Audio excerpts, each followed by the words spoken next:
Buenas, mi nombre es David Herrera. El día de hoy les vamos a presentar un podcast sobre la biomecánica de la rodilla que tiene como nombre La rodilla, tu soporte de vida.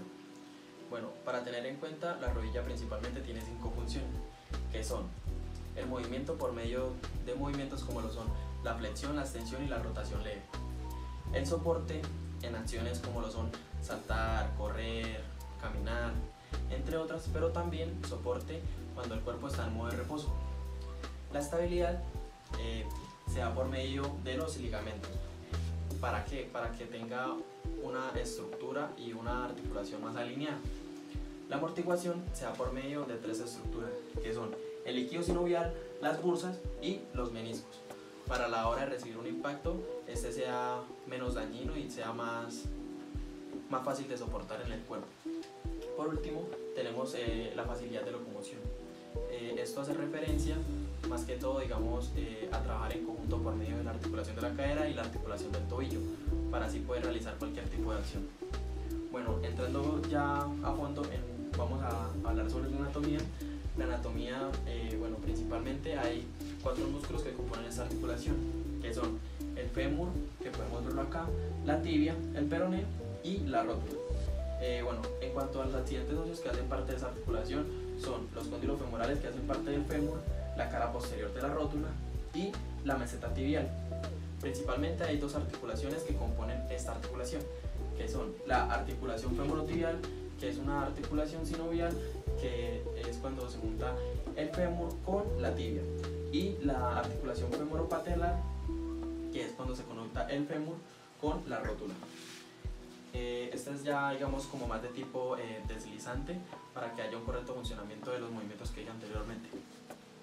Bueno, también tenemos 3 músculos que hacen parte de esta articulación, que son los cuádriceps, los isquiotibiales y los gastrocnemios. En cuanto a los ligamentos, acá podemos verlo más a fondo, se componen de 4 principalmente, que son el ligamento cruzado anterior, el ligamento cruzado posterior, que son parte de la cápsula articular, eso quiere decir que son intracapsulares.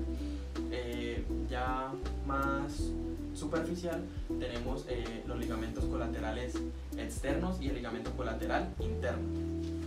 Bueno, también tenemos los meniscos, que los meniscos son una fibra cartilaginosa en tipo S, que su función es la amortiguación a la hora de cualquier impacto.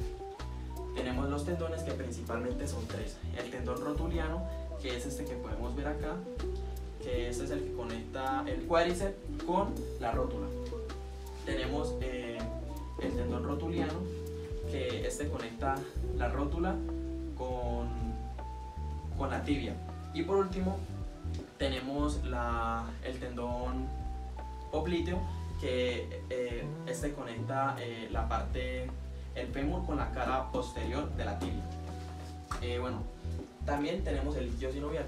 El líquido sinovial, que es, como su misma palabra lo dice, es un líquido que su función es lubricar esta estructura para que pues haya un correcto funcionamiento y no haya una fricción entre huesos. Las bursas son, como por decirlo así, bolsas, las cuales están llenos de este líquido sinovial, que cumple la misma función que el líquido sinovial. La cápsula articular, que es como, por decirlo así, la estructura que recubre toda esta articulación, y la membrana sinovial, que su función es secretar líquido sinovial para la lubricación. Ahora vamos a hablar de los músculos de flexión de rodilla. Principalmente 4 músculos, 3 músculos. El bíceps femoral, que en su cabeza larga tiene el isquio, en su origen está en el isquio, en la tuberosidad y en el ligamento sacrotuberoso. Su inserción está en la aponeurosis posterior, en el peroné, en la cabeza, en la cara externa, el ligamento lateral externo. En su cabeza corta, el fémur está en la línea áspera, en el cóndilo externo y en el tabique intermuscular externo. Su inserción está en la tibia, en el cóndilo externo. En el semitendinoso tenemos origen en la tuberosidad isquiática, en la cara inferior interna, en el tendón mediante aponeurosis compartida con el bíceps femoral. Y su inserción está en la tibia, en la diáfisis proximal, en la pata de ganso, en la fascia profunda de la pierna. En el semimembranoso tenemos origen en la tuberosidad isquiática y en el ligamento sacrotuberoso. Su inserción está en la aponeurosis distal, en la tibia, en el cóndilo interno y en el ligamento popliteo oblicuo de la articulación de la rodilla. Ahora vamos a hablar de la extensión de la rodilla. Tenemos principalmente 4 músculos. Está el recto anterior, el vasto externo, el vasto intermedio y el vasto interno. En el origen del recto anterior tenemos que es la porción directa de la espina ilíaca anteroinferior.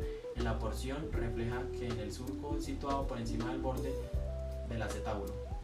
En el origen del vasto externo tenemos la porción proximal de la línea intertrochanteria en los bordes anterior e inferior del trocánter mayor, en el labio externo de la tuberosidad glútea y en la mitad proximal del labio externo de la línea áspera y tabique intermuscular interno.